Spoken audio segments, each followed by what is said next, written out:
hip and discuss like just a real conversation. Um, and so we've got Andy Chan. Thank you so much for coming on, Andy. No, thanks for having me.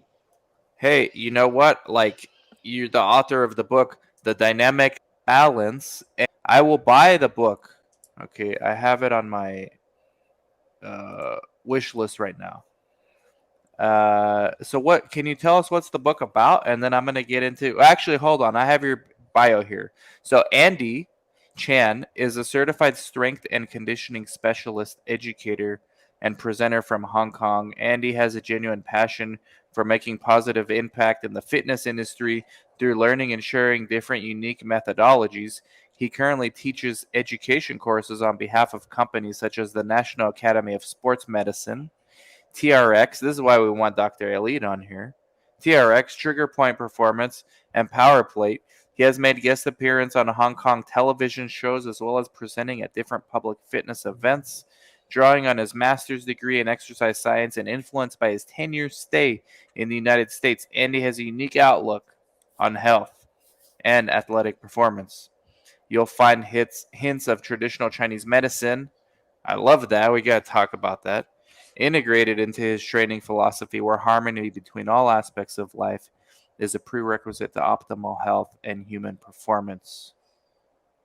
And like I So, said, sounds impressive. yeah, no, it's amazing. So thank you so much, Andy, for coming on.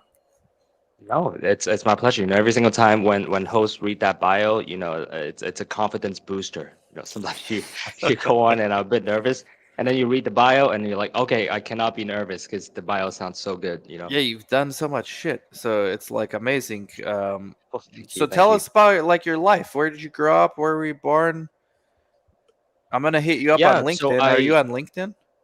I'm on LinkedIn. I'm everywhere. I'm I gotta everywhere. find you on every place now, man, and we're gonna Yeah, put links exactly. underneath to everything.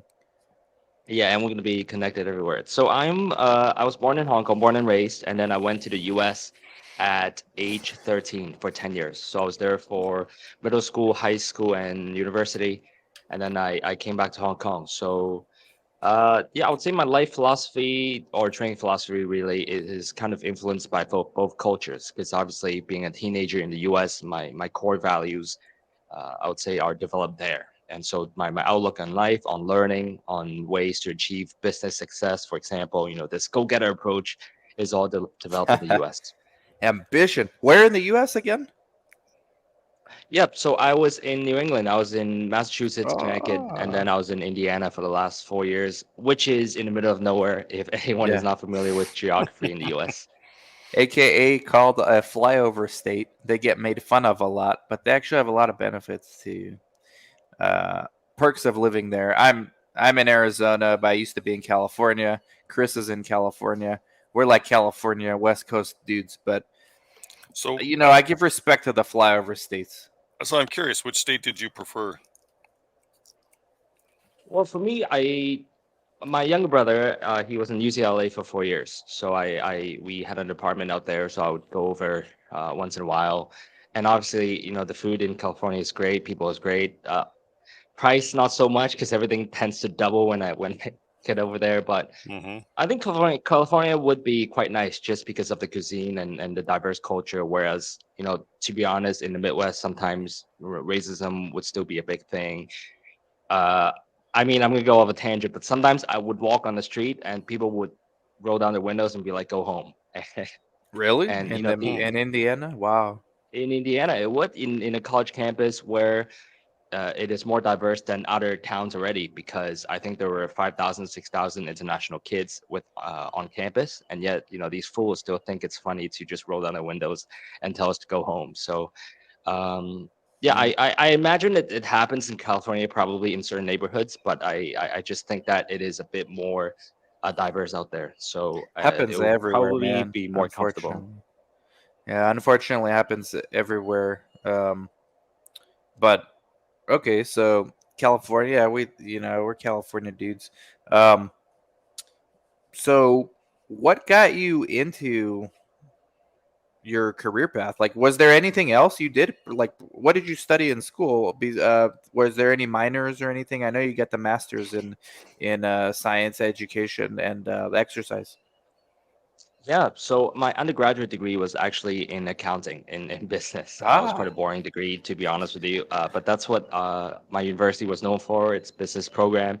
And after university, I came back to Hong Kong and I wanted to become a professional soccer player because soccer is serious. my big passion growing up. And I didn't play in Indiana because they're one of the top three teams in the nation, so I couldn't make it. But when I came back, I had the chance to go on a trial with a professional team. So whenever you're given the opportunity, of course you say yes. And so I went I went on a trial, and yeah, it was fun experience. I remember one day we were doing agility drills. So for anyone listening, if you have no idea what that is, you set up these cones and you're on the floor doing these fancy moves in order to work on your coordination. And we're going about doing these moves, and then the fitness coach, pulled me aside, right? And he was like, Andy, when other people move, they move very agilely. It's like they're like a rabbit, right? You just touch and go, you touch and change direction. But when you change direction, you have your arms out to the side, you do like a 180-degree turn, and then you change direction. And in other words, why are you so stiff, man? And I had a bit of an epiphany moment because I It's like realized Chris when what he I was doing. dances. Yeah. Yeah, exactly. Chris, when I work on those moves. And what I realized was what I was doing inside the gym for 4 years at Indiana, as part of my bodybuilding workout, it wasn't beneficial to my athletic performance because I was a bit stiffer.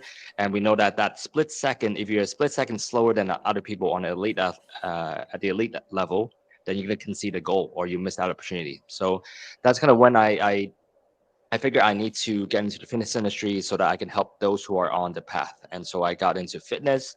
And then the more I get into it, the more I realize I need to go back to school because there's just so much to learn about within the health and fitness space. And if I want to differentiate myself career wise, and if I just want to be a responsible coach, I need to go back to school so that I can at least have the qualifications to back up what I say. So, for what you currently do, is there a market in Hong Kong for this? Yeah, there's a very big market. I mean, the fitness industry is blooming, I think, worldwide, and so it is common to have a personal trainer now, especially within the neighborhood that I live in, because I work in kind of the central business hub of Hong Kong. So it is quite normal to have a personal trainer, Hmm. and everyone's thriving. But at the same time, because the barrier to entry is quite low, so it is quite competitive as it Break, is br- around the world. Andy, break it down for us Westerners when people speak of Hong Kong. Like, what do we have comparison here? Like, what is it like compared to New York City? Oh, it's the same. People are pissed off all the time. I mean, there's the perks about being in the U.S. is in a small town in the U.S. is people would hold the door for each other. I mean, this sounds funny, but it's such a small act of kindness. But it's not until I come back. It's not until I came back to Hong Kong, or if you visit one of the big cities, that you realize that wow, actually holding the door for the next person, it's such a gracious act. But in Hong Kong, this would never happen. And I can just tell you an example. Sometimes when my friends visit from America, they'll be here and they're like, "Oh, can you teach us some word in Cantonese, the dialect that we speak here? And how do you say how are you?"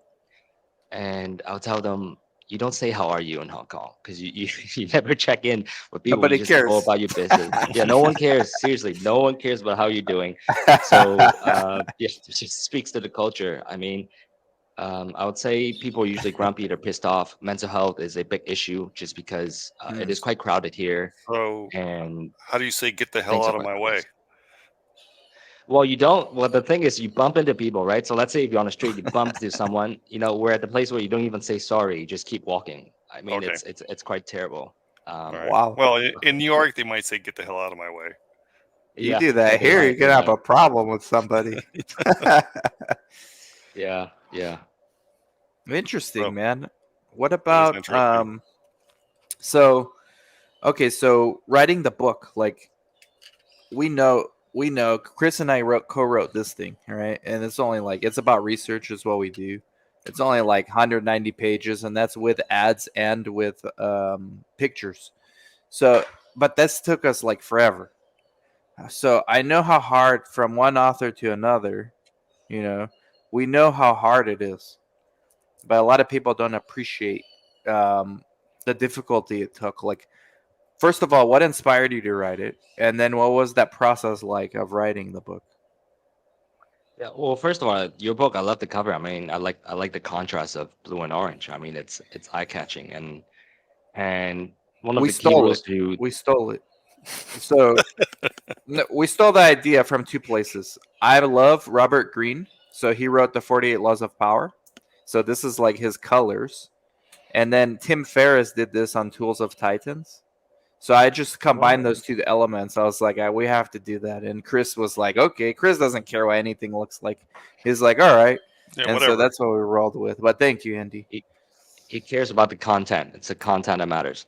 No, but Yeah. really, the book cover is important because that's the first thing that people see. So, Mhm. but yeah, respect to you guys as well for writing the book. For me, it took about 3 years, just because I also had a co-author, and I'm sure you guys know that you could be great buddies with your co-author, but sometimes when it comes to writing a book or any project, I think a lot of communication is needed, and whenever communication is involved, a lot of time has to be put into it just because there's a lot of back and forth discussion.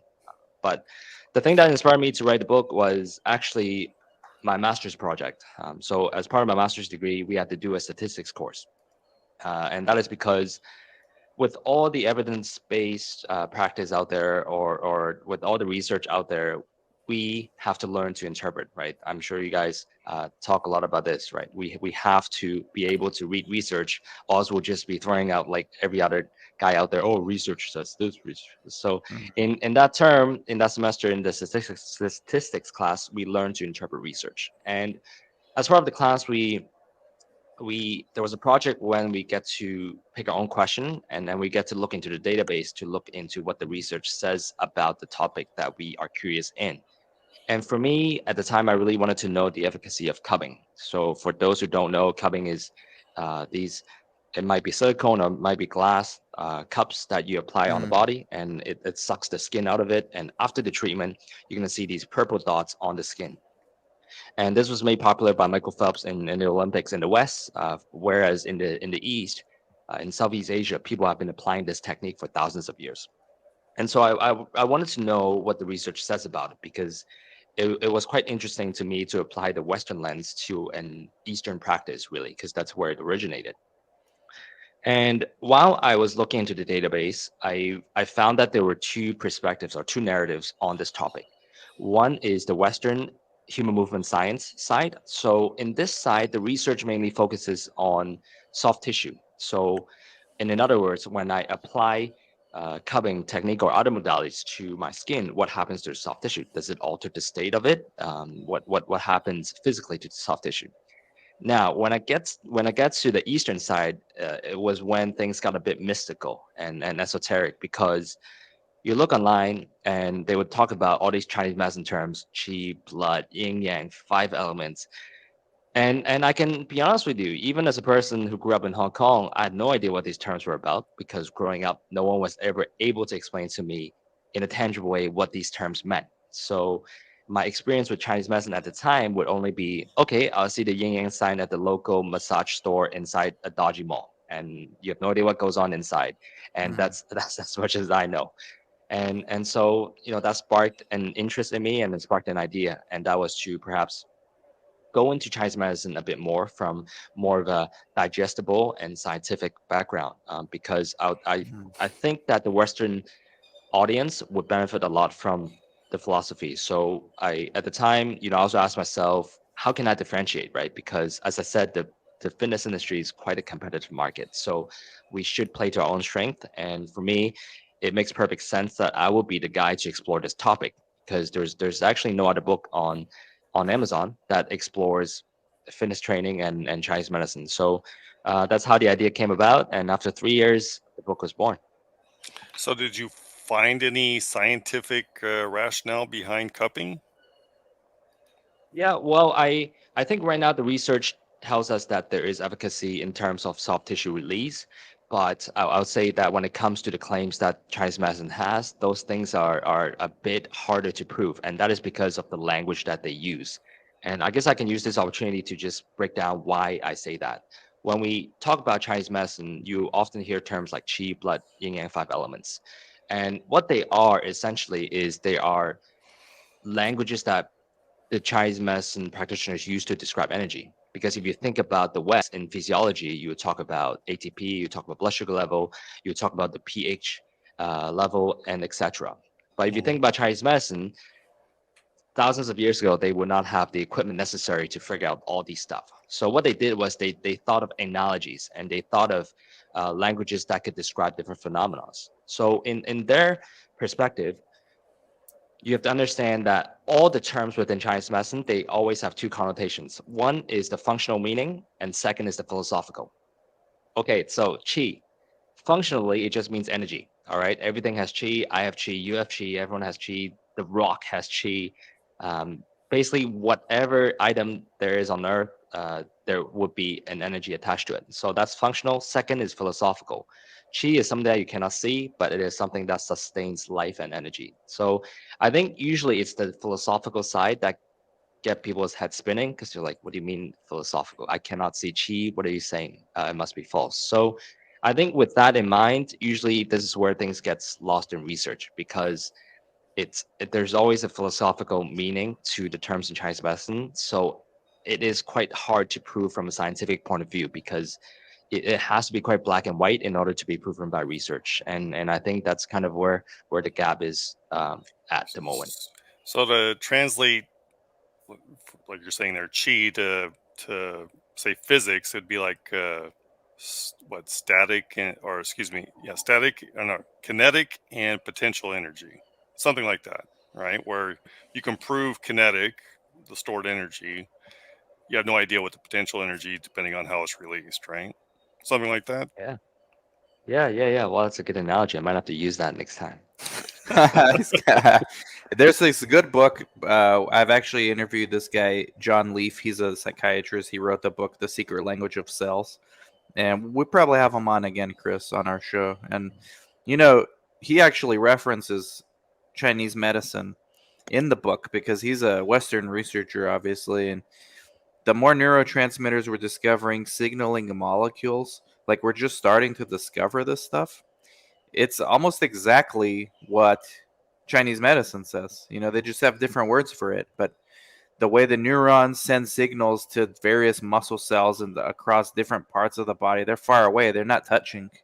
So it is qi. It's the same thing, and it can be stimulated by needles, like they do in acupuncture, or it can be stimulated by drugs, like they do in Western medicine. But it's the same thing. That's crazy. How the Chinese were on this like thousands of years ago, right? Yeah, it is, and I also think on the topic of acupuncture, we also have to be cautious in reading the research because some people will claim that acupuncture is a pseudoscience because they would say that it's a placebo effect. Because if you look into the research, a lot of times, in order for there to be randomized controlled trial, there has to be a placebo effect, and so in acupuncture, the placebo would be, I don't know, a toothpick or just something that's pointy. But the fact is, whenever we're applying something to the skin, we are altering because there are sensors on the skin that would also send our brain signals, right? And so we also have to take that into consideration when we say that this is not is a placebo effect, because what we're saying is whenever we're touching the skin, we're manipulating it or we're sending a signal to the skin. So just be careful whenever you read terms like that, because to me that's also an indicator that maybe the person making the statement not truly understanding what research is about, because you cannot really have a placebo for acupuncture. That's what I'm saying. Exactly right. Yeah, especially when you're literally impacting either the pathways of the cell signaling, or you're directly stimulating a nerve to send more signals than it is. Like a nerve that's been asleep or something like that. You're waking it up. So yeah, there's no way that could be placebo. As soon as you puncture the skin, It's no longer placebo. You're causing inflammation. You're causing all kinds of things. Yeah. So There you go, Chris. I've been telling Chris about acupuncture for like 10 years. It's well, time it's you funny. go. It's time you go to an acupuncturist. Yeah, Chris. I mean, That time. it will Yeah, dance better. Chris. You dance better. Don't think It is anything could help. frightening. It is frightening. I mean, I brought my wife. When she was pregnant 2 years ago, she tried an acupuncture session, and then she was laying there, and in acupuncture, you have all these needles on your body. She's like, "What is this on my body? Can I move? If I move, am I gonna die?" Yeah, And no. it is frightening. It is frightening. In my one of my first acupuncture sessions, I go like a few times a year. In one of them, I went for anxiety. This was like 7 years ago. And the guy was putting the acupuncture, and you know how they tell you, hey, I'm going to leave for 20 minutes, put some nice music. You're going to feel like they even added electrical pulse. You're going to feel pulses. Don't worry, it's normal. I'll come back. Just try not to move. So Uh-huh. he left. I'm sitting there, anxiety already. Like, that's why I'm there for. And I start freaking out. My mind is like, what if there's an earthquake right now and all the staff run out of here and I have to like pull out all these needles and I don't have time? My mind is just messing with me. Of course, it didn't happen, but anxiety is a real thing. So, Chris, you got to do it, man. You got to try acupuncture, maybe live gotta on do the it. show. Yeah, Is- that would be a good episode. Andy, when's the next time you're Sure. coming to SoCal? Can you do this on Chris? So is there an education for being an acupuncturist, I guess? There is. I mean, people go to school, and I'm just a fitness instructor, so I'm obviously not qualified to perform anything, diagnose anything related to Chinese medicine, as I only implement philosophies of it to my training. But there people go to school for it. It's a doctorate degree, and you have to be licensed. So make sure So- you go to a quality one. But I also want to remind everyone that I also think that a lot of people are underqualified, and so you have to do your due diligence and make sure that you go to the right one. Don't just go to a random person. Sounds very similar to a chiropractor in terms of yes, Yeah. there is an education, but there's definitely lesser quality chiropractors. Yeah, and sometimes you go there, you're like, what am I getting myself into? Exactly. My acupuncturist back in Irvine, she went. All her diplomas are on the wall. She went to like 2 different universities in Shanghai, equivalent of over 8 years of studying just for that. So I trusted her, and there were benefits from it. And I went like twice a month for like 6 months. You know what's interesting about going to school in Shanghai is so my co-author Stella Wong, she has a PhD in Chinese medicine from University of Hong Kong, and coincidentally, her research focus was on anxiety and acupuncture, and but on the Shanghai medical education system nowadays within the Chinese medicine curriculum, Stella, my co-author, was telling me that in China, let's say it's a 4-year degree. The first 2 years you learn the Western medical system first before you progress into the Chinese medical system, and I believe that's actually a good idea to study both, because in the past, obviously if you do conventional Western medicine, you just do that, and if you do Chinese medicine, you only do Chinese medicine. But we now know that if there is great science in the Western side and it has changed thousands, millions of lives, and so I think a lot of them are doing like a hybrid schooling system, which I believe actually should be the philosophy, or should be the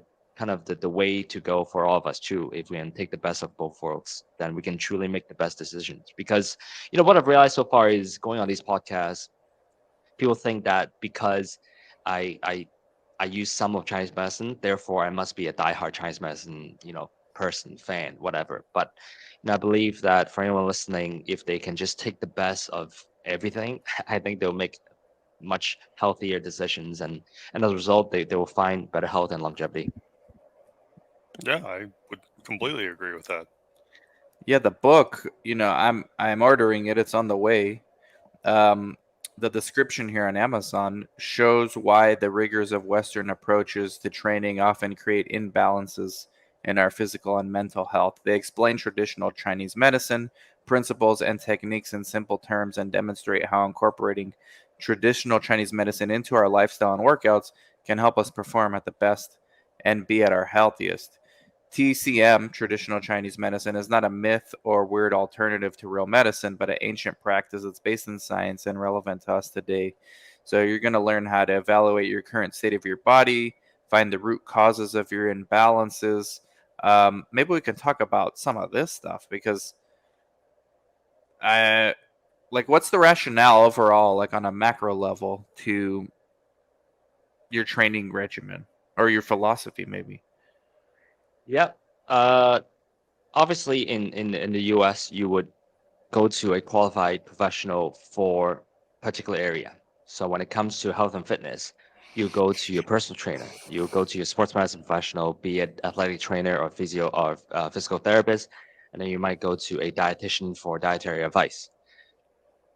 The great thing about this is the expert that you're going to, that you're visiting, is an absolute expert in that area, just because he or she will have specialized in that area for a number of years. The problem is that there's no communication between different professionals unless if you really do make an effort, unless if it's within the same sensor.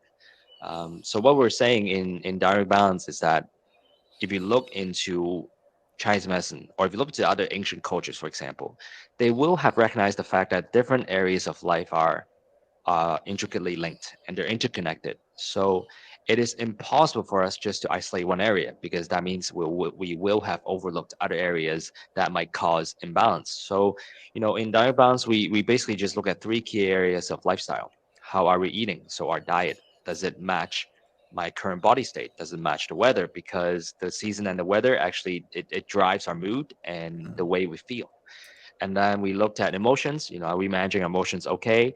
Chances are, with all the distractions available now, we are in a continuous state of partial attention because there's always a distraction, right? Social media and and stuff. So we're always stressed, which means a lot of people have anxiety, and especially we know that anxiety disorder is just a false trigger of anxiety because there's a perceived threat that is not genuine, and so a That's lot of bullshit. times that Yeah. is, yeah, that is happening because of, I don't know, we're overstressed or we're overstimulated.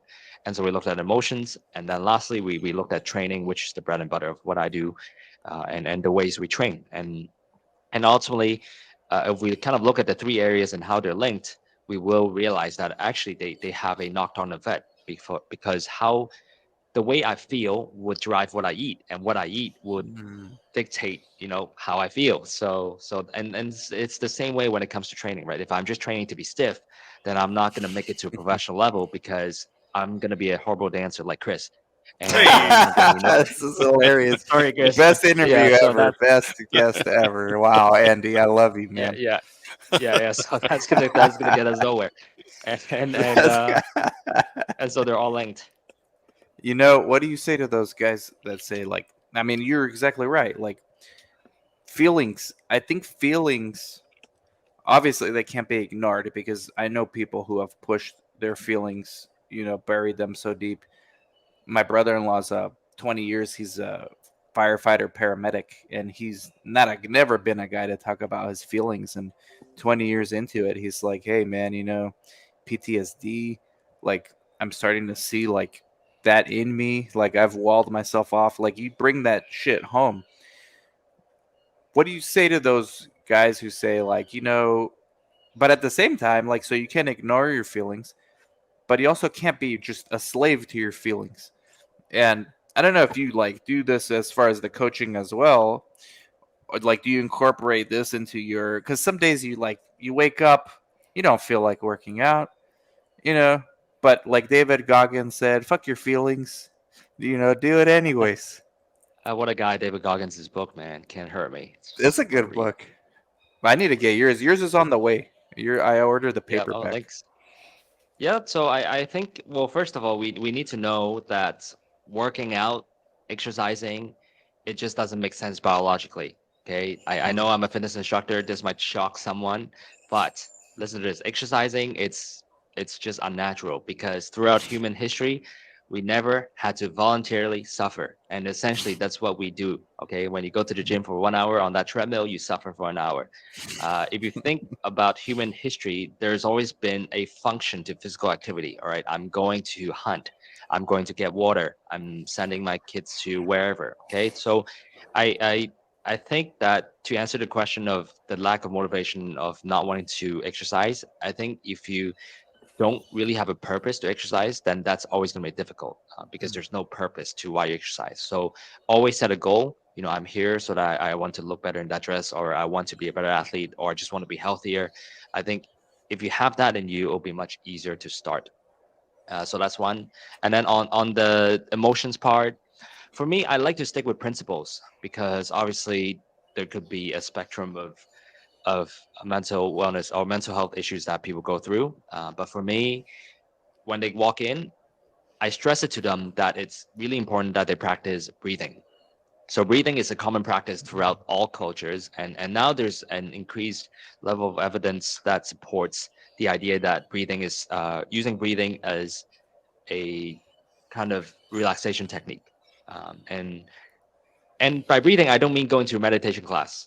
While they could do that, but I can tell you that most of my clients in Hong Kong would not have the time to go to a meditation class once every single day because, in my opinion, if you just go once a week, then it's not that effective. It's effective, but it doesn't really change your life.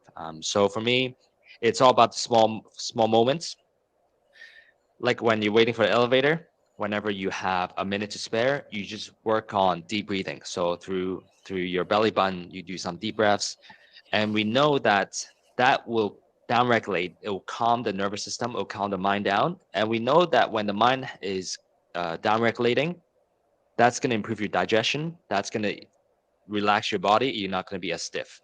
So And then actually, this is a good segue to talk about why that is. And we know that whenever we're stressed, like people who are anxious, usually don't digest very well.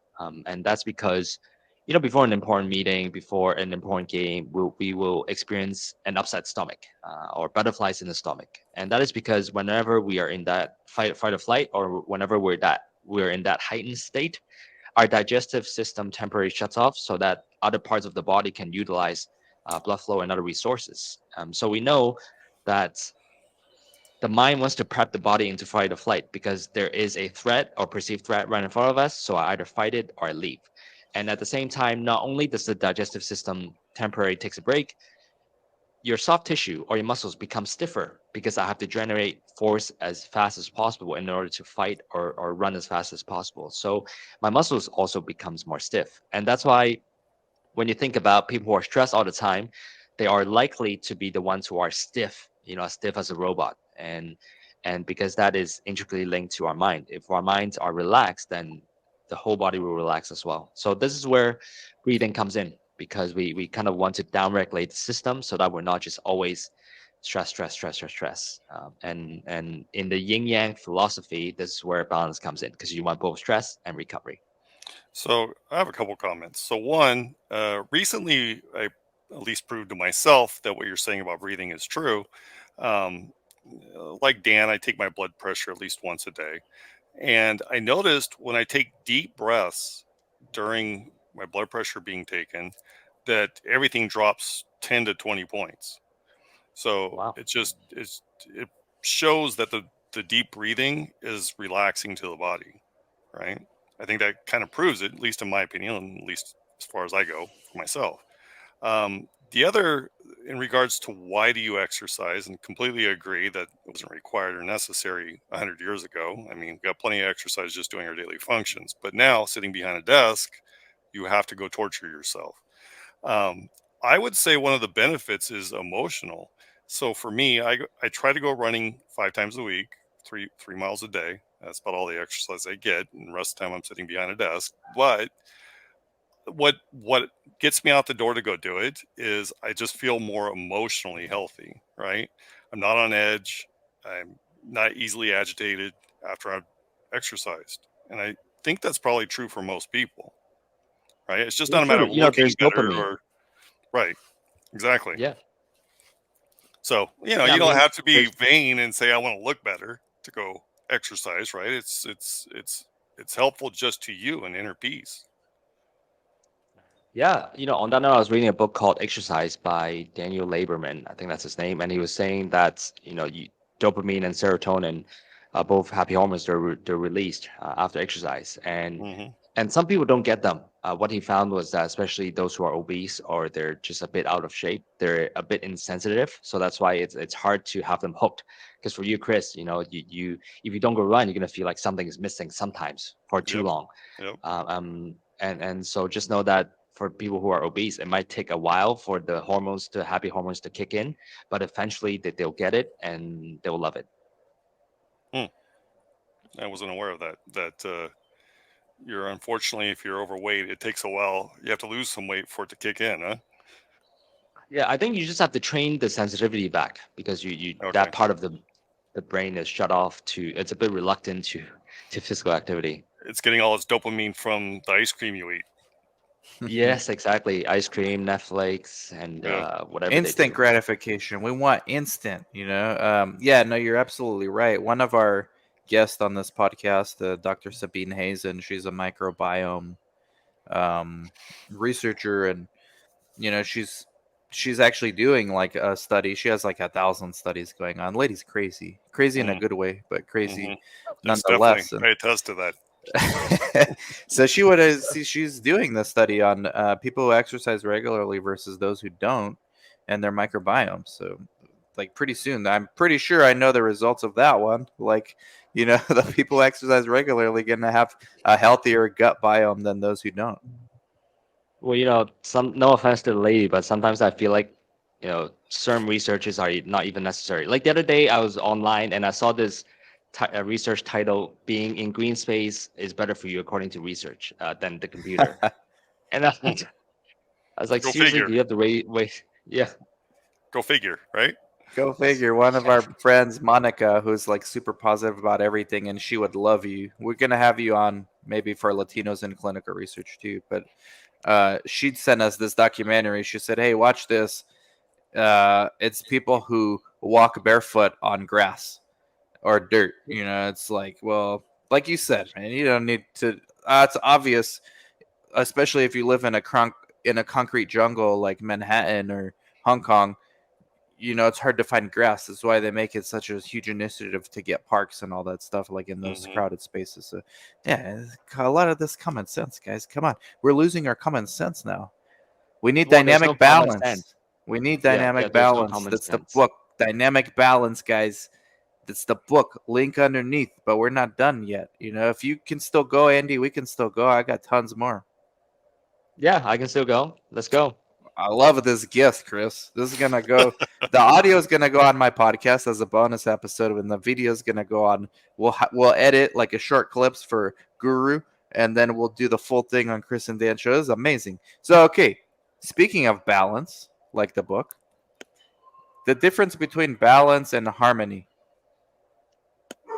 You Yeah. you you like this idea? There's a difference because to me, it sounds the same. So what's different? What am I missing? Yeah. So the difference between balance and harmony. In our book, we prefer to use the word harmony only because if you think about an orchestra, so today, let's say you and Chris decide to go to a music concert. I don't know how what are you guys' interest in music, but We'd have to let's agree on the say concert first. There's very little overlap. There's a few, like I Iron can Maiden. imagine. Iron Maiden is one that we both agree on. No. Let's say we go to a classical concert, all Oh, right, like Okay. a classical. symphony on So Beethoven. Mozart, Okay. Bach. Yeah, Mozart. Yeah, Bach. All right. So let's say you're sitting there in that concert hall, enjoying the music in front of you. And when you think about an orchestra, if you think about the number of instruments in it, there's only one piano, yet there's like 10 violinists, right? Because in order for the music to sound great, you perhaps need an extra number of instruments in order to project the sound. And it's the very same way. So when it comes to diet, a lot of times people talk about having a balanced diet. But what we're saying in diet balance is that your dietary preference should be individualized, meaning depending on your current state of health, depending on where you are, you should be even eating different foods, because that's the way it has been, for however many years that we have been on Earth. So the reason why we use harmony is because we believe that diet and motions and training are always context dependent, And we shouldn't always just say that there's a one size fits all approach, because essentially that's what we have been doing, although we've been doing much better now over the past few years. But we don't believe in equal amounts of everything. We should always look into the person and the case in front of us before deciding what's best for that individual. And for that reason, we think harmony is a bit better, because ultimately, we want nice music. And what that means is not 10 pianos, 10 violins, 10 drums, but it might mean Mm, one piano, just two drum, or one drummer, and then 10 violinists, and mm. that's it. For So how do you, somebody who has music reaction channel, just real quick, Chris, I gotta get Jordan Peterson out. It's a perfect time. We okay. have a music reaction channel because we found it's a good Trojan horse for people to get educated on things like this. So Jordan Peterson said something interesting. He said the reason people like music and the reason why music has been a part of human civilization since the beginning of time is because music, when done right, strikes the balance between order and chaos. And the better the song resonates with you, the more it does that to you, the individual. But we can all agree generally, like, there's a reason why there's hit songs. The majority of people like them because those ones strike the perfect balance between order and chaos. Not too much order to make it boring, but not too much chaos to where you can't understand it. Wow. I mean, what I had to wonderfully get that said. out. That just came out of your mouth. Well, I'm impressed. Seriously, I'm in awe. Wow. It's not me, it's Jordan Peterson. I wish it was me. But you remember the whole thing, which is Yeah, I did. It nice, man. Nicely said. resonated with Nicely me, said. man. Yeah. Uh, Yeah. Chris, what do you think? Chris, yeah, were you gonna say something, Chris? Dan impressed me with the Jordan Peterson thing. I forgot what I was going to say. I should have saved it till after, but man, like I knew that one would. Yeah, we got to get him on the podcast. I doubt it, but he's very cancelable, so maybe he has time now for us smaller peons. Actually, I do remember. So how do you gauge what somebody needs um, to fit this harmony and balance? What do you use to make Yeah. this analysis? Yeah, I think if you look into Chinese medicine in the past, so let's say today, if you are to go into a practitioner, chances are they'll ask you like 50 questions, or there's a pool of 50 questions that they might ask. They might ask like 10 or 12, because they look into different areas. And essentially, they take a few key areas into consideration. One, the current season. So if you think about it, in California, that's it's quite nice throughout the year. So meaning that you can pretty much have the same food throughout the year. But if you think about places like Maine, for example, where it's super cold, then certain foods would not be available in the cold or in the winter, and certain foods will only be available in the summer. So as a result, if you kind of eat the wrong foods in the wrong season, then that might not give you the right energy. So current season is a big thing, and two, along with current season is your geographical location, because or did I say geographical location? But anyways, it's these two. So it's the geographical location, the season, because how you're feeling, if you're cold, if you're warm, that would also kind of drive the things you eat.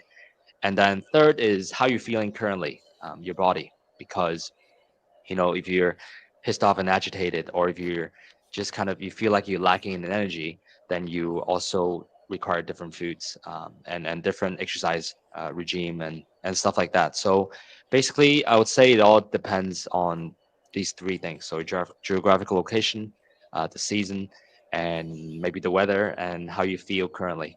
So patient report would be that third item there. The third bullet is whatever the patient's telling you, or the I don't know, a patient. That's probably not the correct term, but the person in front of you.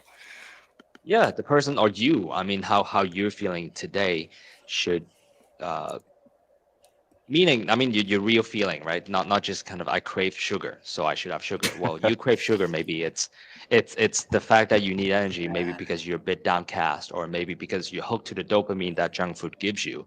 And Hmm. so whenever I you definitely have am. the urge, you should just look into kind of why is it real. It's a what's the indicator? What is it indicating? But it could also And be a habit as well. No.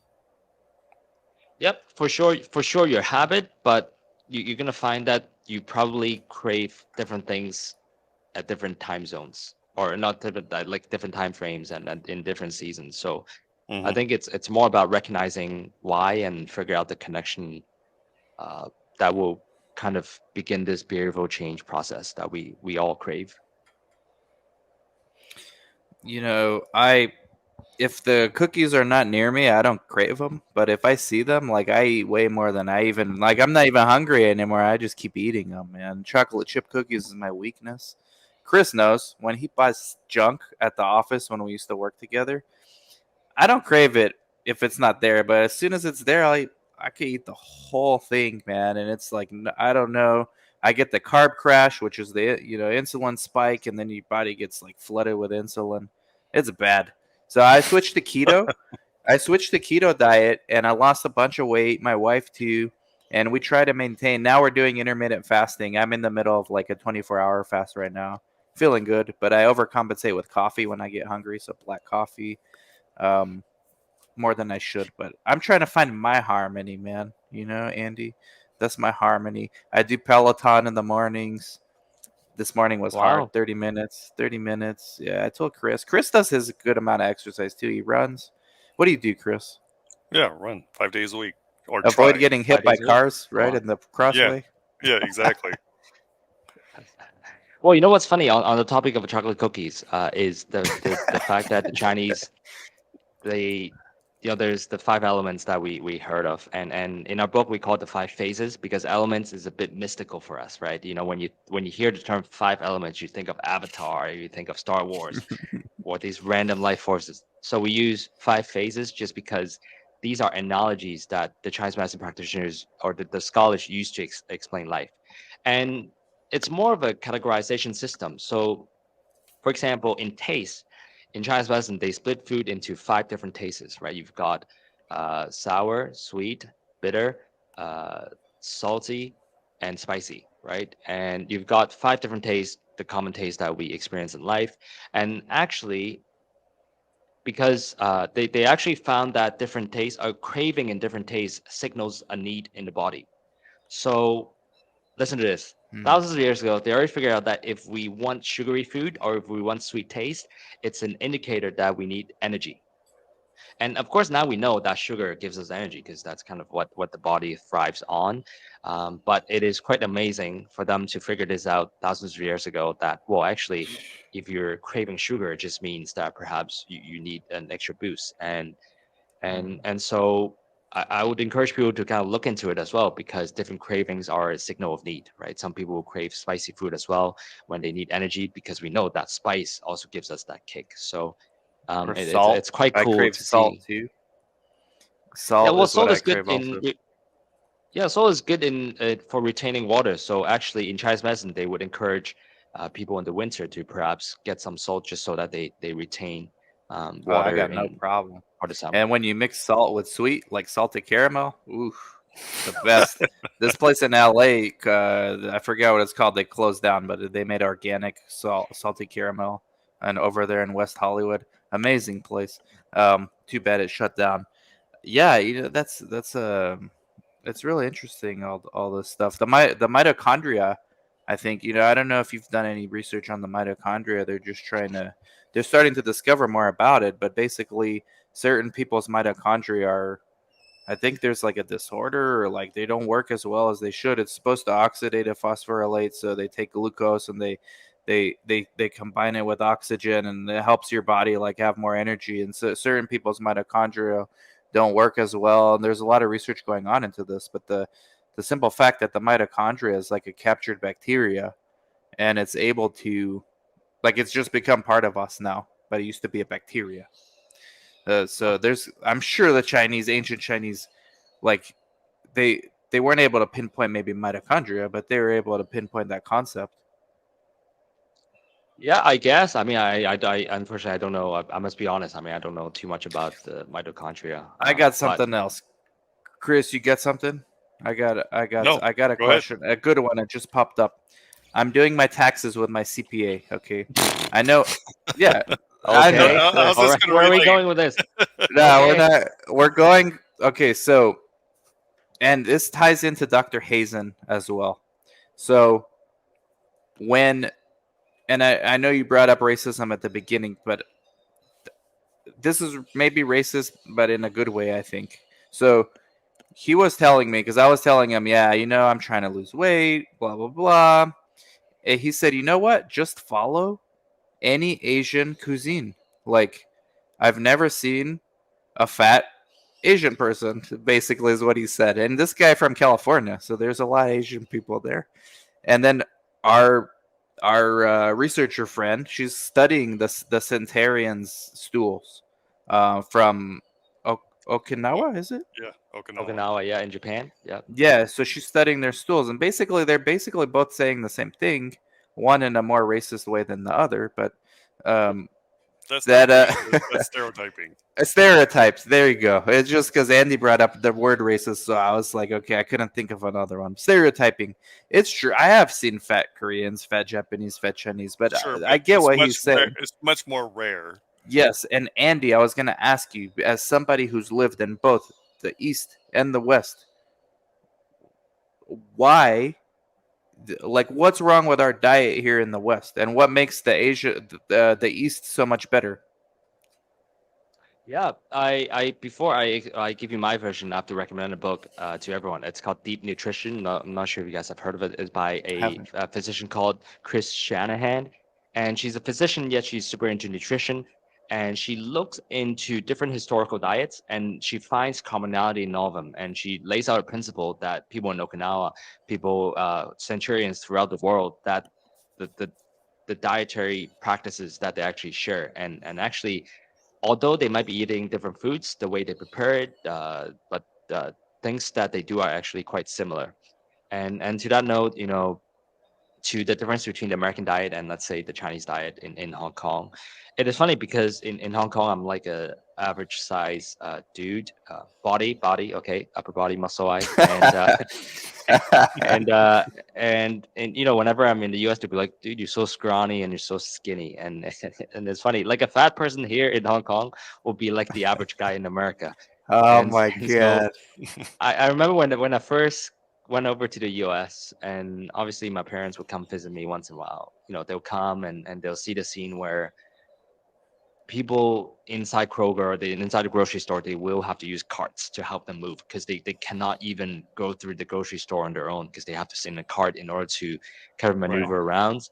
And she was saying how depressing it is because you miss out a lot in life when you are immobile. And certainly whenever we go to a restaurant in the US, the appetizer will be so huge in portion that I'll be halfway full by the time I'm finished with that salad. And So then true. of course the main course It is true. comes. Yeah, so true. The main course comes and you eat half of it. And you're like, oh, let's take away. But even half of it, you're like so full because it's just all carbs. And as you Well, said, you're it forgetting the usually bread crash is free after. too. Unlimited bread, and it's free. Keeps coming. Yeah, unlimited bread. Oh, guess what? Oh, free soft drink, $1, free refill. So before the appetizer comes, you had like two glasses of Coke, We're and so stupid and out so here, I man. and so I think this all adds into kind of the diet because the American diet is full of processed foods, which we all know, and again, it comes down to dopamine, right? It doesn't matter if it's the food, doesn't matter if it's, I don't know, movies that people watch or whatever practice they get used to. It's usually the dopamine that regulates our emotional need. And we know that nowadays with all the caramel stuff that we eat, with all the great snacks we have, they're jacked, they're processed. So natural foods will not be able to satisfy that craving because if you have a chip in your mouth, for example, it's usually perfectly balanced in the sense that it's both crunchy and soft, right? It's sweet but not too sweet. It's just sweet enough for you to want the next bite. And as a It's result, harmony. it's great. It's well, they've certainly figured out the perfect solution to get you hooked Yeah. onto the chip. And so I think it's quite hard for the average American to reverse because number one, we also have to recognize that most Americans that I know certainly are terrible at cooking. So which means that when they prepare food, there's just only one way. Either you bake it or you kind of pan fry it. And when things don't taste great, you're not gonna love it. And so I think that's a big problem. So one, too much processed food, but if we look into processed food, we have to understand that that's because people don't want to invest in cooking skills. Because when you're better at cooking food, for example, if you go to Chinatown or if you go into different Asian cuisines, you're going to find that there are a lot of different tastes. Now, this taste might be interesting to some because that's usually the first comment. Oh, this smells funny. Oh, I'm not sure if I can tolerate this taste. But you have to recognize that there's a variety of tastes, and our taste buds, we love something new because you don't want just that same taste every single day. But yet, I Mm. think the American diet, okay, I'm gonna have a salad today, but my salad, the taste of my salad, it's just gonna taste like grass, unless if you put in dressing. Well, but the dressings are horrible for you. But even with the dressings, they still taste horrible. So I think, a long story short, if we can figure out how to cook better at home, then I actually think we'll invest in better foods and thereby getting better health. Because I found if I just tell people to eat less processed foods, it's a bit Mm. useless. Because We're how are you going to we stop? You won't. so this begs the question. I mean, our channel here started as a conspiracy channel. We turned it into music, and now we're turning it back to interviews. But we know why this happened in the United States. So the pharmaceutical and agricultural complex joined forces, basically said, "Hey, we found a way to make cheap food fast, which is great. I mean, on paper, it's great. You can eat cheap. Nobody here in the U.S. is dying of hunger. They're dying of overindulgence, not of underindulgence. Like, nobody here is dying of hunger. Okay, and the pharmaceutical like it because now they can sell one pill for each illness you get. So it's just like a vicious cycle. Maybe it didn't start that way, like on purpose, but they quickly figured out, hey, you guys keep doing, McDonald's, we'll keep doing what you're doing, and we're Pfizer. We're gonna keep doing what we do. We come out with Lipitor for your cholesterol. We got lifetime customers. How long before that happens in Asia? I mean, has it already started happening? Like, are you guys learning from history what not to do like we did? I don't know much about like Asian culture in general. Yeah, I think the whole world. I think there seems to be a repetitive theme, and that is the Industrial Revolution, right? When it came about, there's more office jobs, and people start to sit inside an office more. They sit behind a desk, and essentially, even if you look at hunter gatherers now on Earth, the Industrial Revolution is slowly creeping in, meaning that they're no longer wearing barefoot. They're no longer walking as much, just because there's more office jobs coming in. So, in through that lens, we'll know that the more civilized, the more kind of up to date the city is, actually, the worse they will be at the phenomenon that you just mentioned. So, Hong Kong has always been one of the leading cities in Asia because it's a former British colony. It is a sensitive topic now in Hong Kong because of political situation. Yeah, would But lo- would we love would to get say into that. that. Would love to get into that a little bit, but don't want to get you into any kind of trouble. Yeah. Yeah, well, nowadays it is illegal to bash the government, and Yeah, so it's, yeah, we be cautious. But it's a anyways, nuclear sorry, I lost my nuclear point. topic. Yeah. Yeah, the nuclear topic. I don't want to lose my career in my life. So Now, dynamic Exactly, balance, guys. Dynamic balance. That's the and book. yeah, harmony. Gotta have harmony. Yeah, but the book harmony. is Wait, dynamic sorry, I was balance. gonna make a point, but I totally forgot. Sorry. What were we talking about? Chris tends to do this a lot, but don't worry. Hey, that's more you. Yeah, But wait. Oh, Yeah, yeah, it I is remember. I more. remember. I remember. Yeah, yeah. So in Hong Kong, right? Because we used to be a former British colony, I think we kind of get a lot of these Western practices. So meaning, uh, again, it's a part two to the answer to kind of the way we eat. I think we have a balance between East and West. So we have quite a lot of Western food, because we do have quite a lot of expats, a lot of foreigners in Hong Kong, as the official language is English. Also, the roads are names in English. So it actually doesn't make sense in Chinese, most of the roads, because there will be I didn't know that. James's road. Yeah, they'll be named according to like a British emperor or a someone significant. And so it's a lot of times it doesn't make sense in Chinese. But all that to say, I think the more underdeveloped a place is, the more kind of authentic historical diet you'll be able to find. Because if you come to It's civilized true. cities like Hong Kong, I would say it's quite similar to New York, that you've got a bit of everything. Yes, sure, there is the core Cantonese diet, but even then, it is hugely influenced by the commercialization of goods in the U.S. So then in the bigger cities like Hong Kong, like Seoul, I met a guy, Chris and I both met some people from Seoul, and they compared it also to New York City, and they were saying that they're starting to see more of the Western diet. I mean, they had any kind of food you want. They had even Mexican food in Seoul, like a lot of Mexican restaurants. So, are Mhm. you starting to see like more obesity there also, or no? Well, I think so, especially among my friends. So I'm 30 years old, and so I graduated I graduated college in 2014, and certainly 30 years old is kind of the age where you see people getting to uh, To size up a expand, bit. expand. They've been working for 5 years, and certainly I see them, the office workers. They sit there, they're like, oh, I need a snack here and there, and I'll just eat sugary food. I don't care about the diet. And so because you want something that's convenient, like you said, Dan, right? Great things about America is they have made everything so convenient. Oh, you just need to put it in the microwave, and the more convenient it is, the worse it is for your health. And so I think nowadays we're starting to see a lot more obese people. But here's where I find problems as well is we know that because America is so great, so the greatest scientific discoveries almost all happen in the US and the scientific advancement. And so a lot of times the US is seen as the gold standard for everything, including nutrition, right? If you think about the perfect meal, everybody in the US knows that the US diet is horrible. I mean, everyone knows that. It's a fact that the Mhm. Yeah. US diet, number one, there isn't a US diet, it's just whatever. And yet when it comes to health and fitness, people use American diet as the gold standard, right? Speaking of the guy from Seoul, if you look into Korean diet, I'm not sure how familiar you guys are with the Korean diet, but usually there'll be rice, there'll be kimchi, like these marinated vegetables, and then there'll be like a bone broth or something.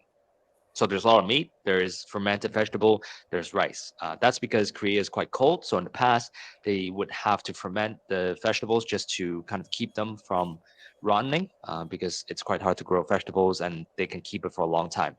So if you think about the modern diet, then certainly in Korea they will be eating way too much carbs because in in the West now, well, with different diets available, people would be cutting down on carbs and eating more protein and such. But that would be in a way going against the culture a little bit, and so. I think we're starting to see this conflict between the historical diet and kind of what's happening in the West, and to me, that's just my personal opinion, but I think it'll be quite depressing if we all kind of eat the same diet and same food because when we Oh go no, traveling, the first thing you want to see is, oh, what do the locals eat? I want to check this out. yeah. When I go to California, I love the taco trucks because I think to Oh me my that's kind of part god. of just the local culture. But for one day, if someone's like, oh, this is unhealthy, I'm just gonna take that away. I'll serve you chicken breasts. Then I'm Well, never gonna it's go to California anymore. sure, and it's getting worse than that. I mean, they're pushing really that everything's going to be processed here soon enough, right? They don't want you eating wholesome diet at all in the states anymore. No more poultry, no more meat whatsoever. Uh, Bill Gates has his way. We're going to be eating processed burgers made of worms and soy. Yeah, Well, let's not get yeah. Andy in trouble, man. Bill Gates ain't going Bill. to get him in trouble. He's fat. Have you seen Bill Gates lately? He's fat. Yeah, He's he's eating a really lot of his fat. I own have not. processed foods. He needs Andy, like he needs to like fly to Hong Kong and get Andy's like one-on-one service because dude's talk a little bit about your business. Like what do you do exactly? Like how do you scale it at all, or is it just individualized one-on-one? What's your aspirations for growing it? All this kind of stuff.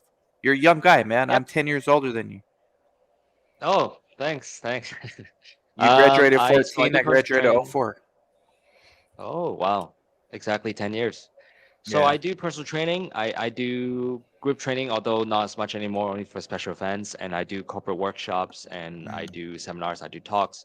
So in terms of sourcing, I do have a few trainers kind of doing training some of my clients because my passion now is obviously to share my philosophy.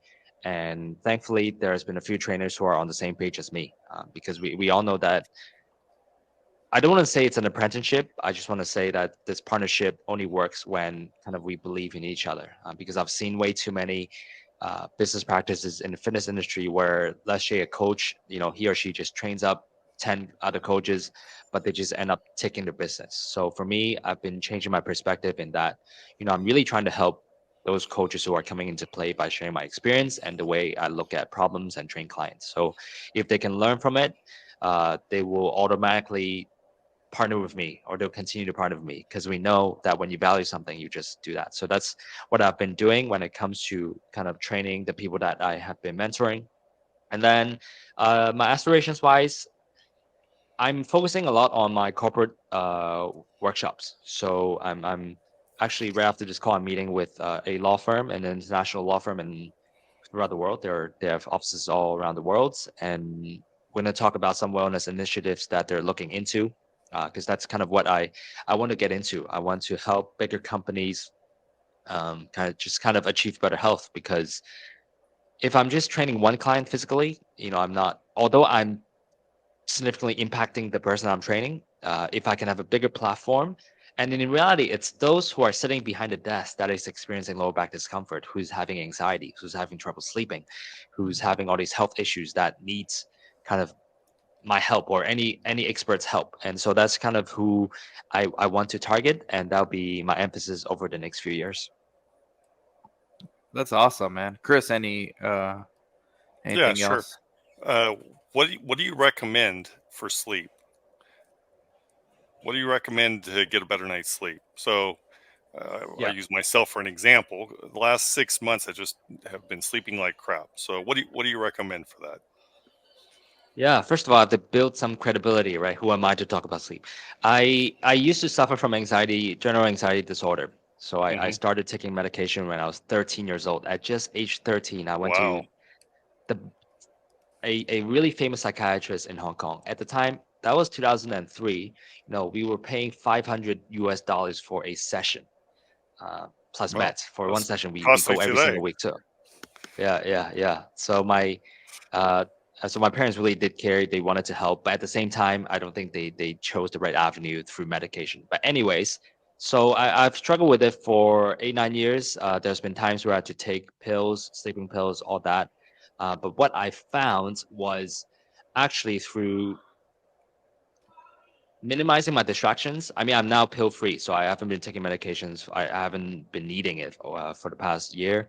And what I found is minimizing my distraction really helps. So less screen time, especially before bed. A half an hour before bed, I usually read a book. I play my guitar. I do some music. I just read. What I found is if I kind of live the historical way of living, I read physical books, read newspaper, then that really helps my mind to downregulate, especially because I'm still prone to anxiety, kind of like Dan. I sit there sometimes and I get triggered easily. Hmm. And if I can utilize my breathing techniques, then it definitely helps. But the last tip that I found most useful is it's this thing called sleeping opportunity. So a lot of times we know that we should be getting 7 to 9 hours of sleep or whatever. But Hmm.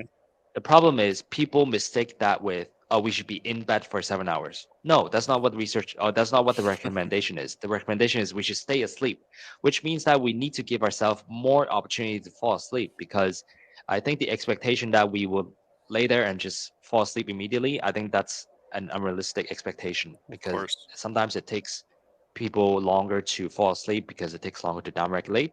So I like to give myself at least 8 hours of sleeping opportunity, at least. So I'll be in bed for 8 hours. If I fall asleep for 7 hours, it's fine, and that's kind of realistic.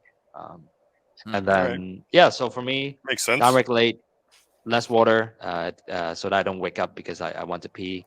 And when even now when I wake up in the middle of the night, I get anxious because I'm like, why am I waking up in the middle of the night? That's gonna Oh, impact my dang. performance the next day. Yeah. Um, so I would say, yeah, just minimize your distractions. Makes sense. I just bought the book, Dynamic Balance. Link will be underneath. I know you got to go soon, but what we'd like to do something fun on this show, if you can, and put you on the spot too, but if you can think of, in tribute to our reaction channel, Uh-oh. if you can think of a music song, like something short, like maybe 3 minutes, 5 minutes. We're Americans, we want quick, fast. 3 to 5 minute song video I can react to on YouTube, and we play it, and then What we can what's your end that favorite way. what's your favorite Hua Che, I can't remember what's his Yeah, name. but we already know him. We already know him. So somebody well- like you think. What's your favorite song by him? Oh yeah, okay. By who? By who? Sorry, my favorite artist. What's Hua his name? Chen Yu, Hua Chen Chen Yu. Yu. Yes. It's like the most famous Chinese artist on the planet. Famous on the planet. Jay Chou. Have you guys heard? No, Sam let's Jay do Chou? it. How you spell this? Let's do it. Jay and then Chou.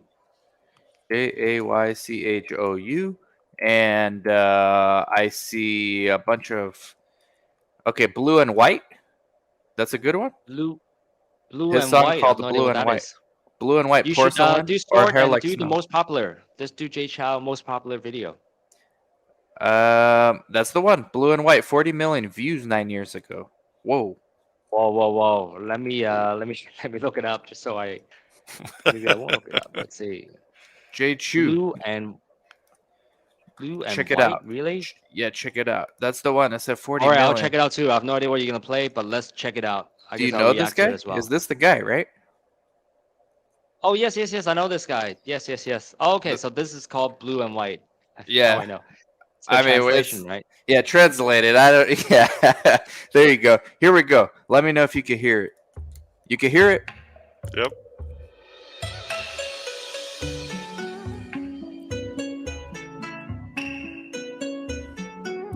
This is sick already.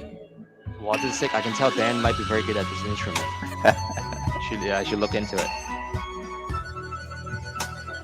Hey, fun fact in Hong Kong, we have a lot of tiger mums, and they when they go learn instruments, they like to find the most unique instrument ever, so that when they go study, they could say something different because everyone plays an instrument. So the one you just saw there is a popular choice.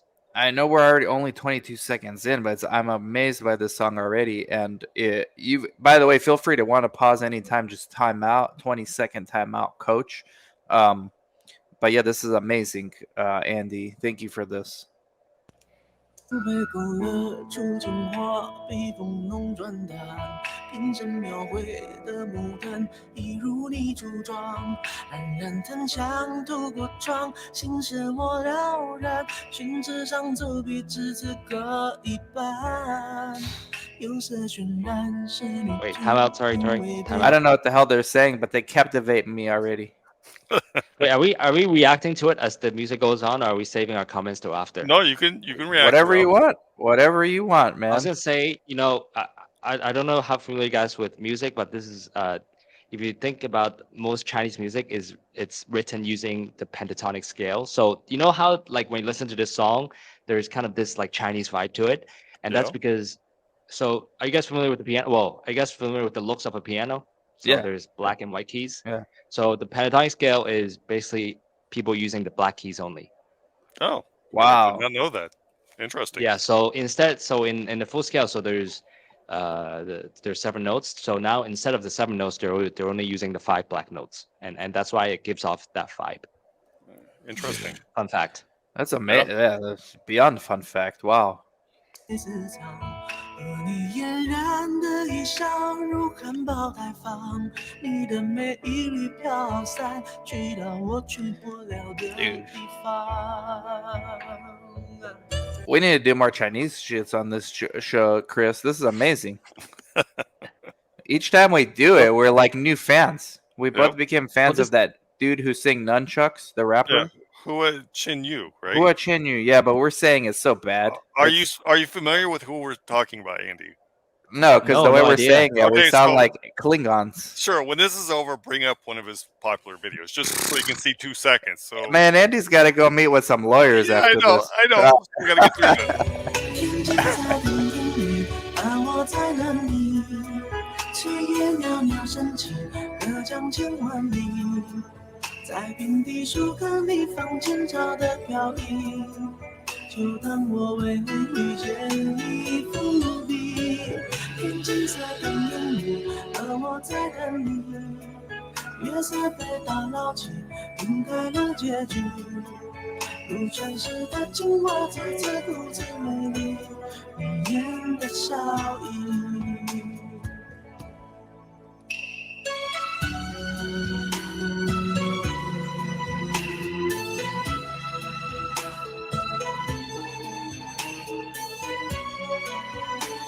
So, this guy, he's known for, I guess, integrating the Chinese scale, the five notes that I just talked to you about, with kind of the popular musical progressions, and that's why there's both this pop feeling and this Chinese feeling to the Yeah, song. you definitely can feel the pop too.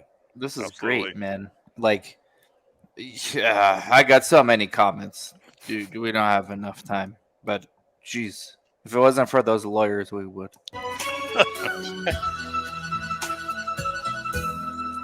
色白花青的经历，嫣然欲万底。临摹送跌落款时，却惦记着你。你隐藏在窑烧里千年的秘密，气息里犹如绣花针落地。天外芭蕉惹骤雨，换惹童女。我路过那江南小镇的等你。在泼墨山水画里，你从墨色深处背影去。I could tell he's got bars too. 平静在电影里，而我在等你。炊烟袅袅升起，隔江千万里。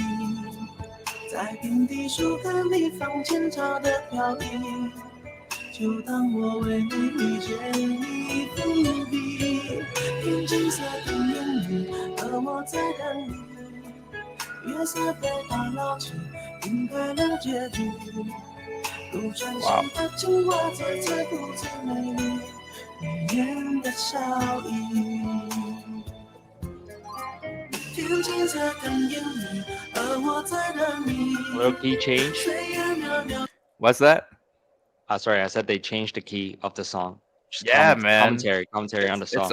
It's all these subtle things, like, and I know this is 9 years old, but is this kind of music like still what's popular in China, in mainland? No, I don't think so. I mean, I think I think nowadays it's K-pop. It's also in the U.S. with all. But the don't tell me they're Korean- doing like trap music there or mumble rap in China too. Well, they are. I mean, it seems to be the same music everywhere. I mean, I was. But it's listening not to, like a hits, right? Please tell me no. I think the other day I was listening. I was just watching YouTube, and Snoop Dogg was there, and he was like, everyone just raps the same. Yeah. It's kind of the same. Whereas if you think about music 20 years ago, there's more variety. You know what's crazy? I mean, I don't know if this will blow your mind like the Jordan Peterson thing, but DMT, so the God molecule that wakes your pineal gland, supposedly. So multiple people have anecdotally shared the same story. It's that when they are on this trip, they see these elves, and these elves control these clocks, and the clocks are like the rhythms. And one guy I saw this on Joe Rogan. One guy talked to one of these elves during the trip. Most of the time the elves leave, you can't talk to them. This dude somehow is like his 4th or 5th trip. He talked to one of the elves, and he said the elf said life is like music.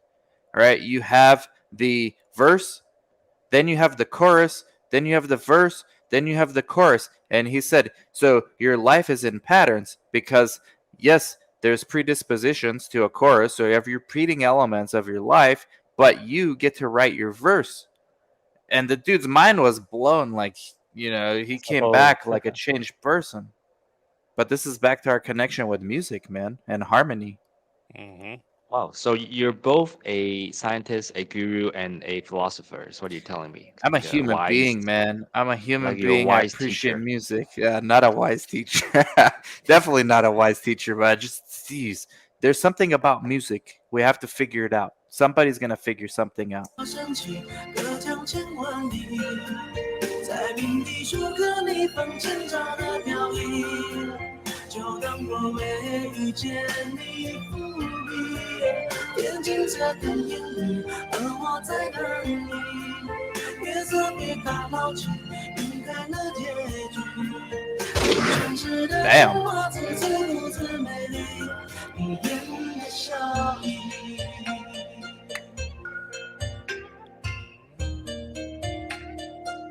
See that part right there? That part slaps.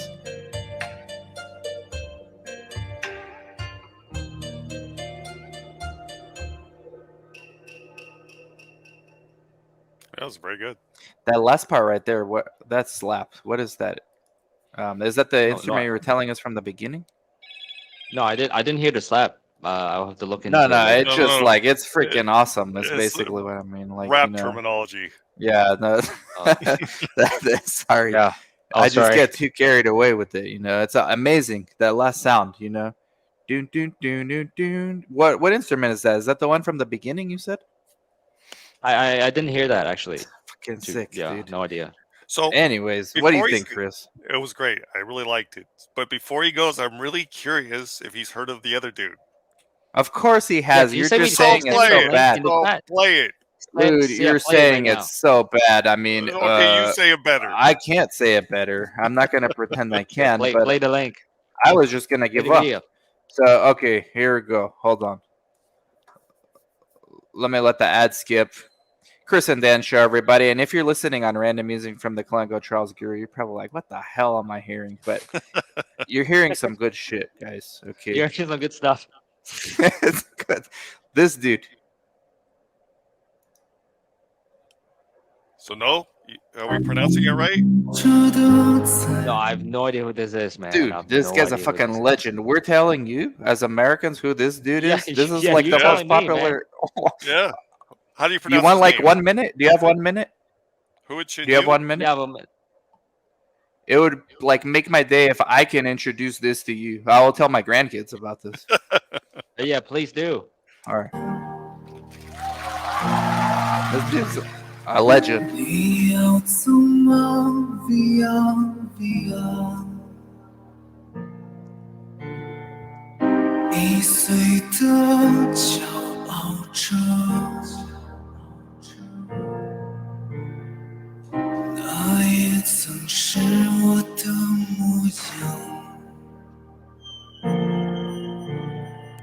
沸腾着的，不安着的。你要去哪 ？Via Via， And the mullet. He got the mullet. 你样的什么觉得？ And he combines all styles into one song. Like He's a rap, rapper. rock, He's a pop. rapper. He's a singer. He's a rapper. He's a singer. He's like Drake, but even bigger. Yeah, Like- rock, Wow. pop, rap, Yeah, rap, rock, this and dude- pop, all into one. I know you get those lawyers coming up, but this dude like starts spitting bars. Dude, Yeah, look please, at this. please. Yeah, we need to see him spitting the bars. All right, let's go. Okay. I think this is the one. I think.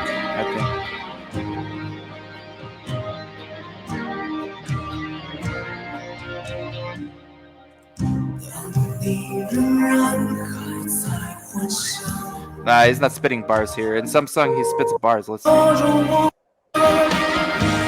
No song here. Nah. This is not one where he spits bars, but man, like if you didn't have to go, we would just go down this rabbit hole because we actually reacted to 2 of his songs where he raps and sings like this in the middle of the song. Fucking Hey, Chinese love We have, this to do dude. one, Like, we have to do one in the future where we react have to, different man. music. and it's amazing, man. Yeah, the name of the song, Dan's "Fake Monk." I know it's too Fake late now. monk, fake monk, fake monk. Fake You monk.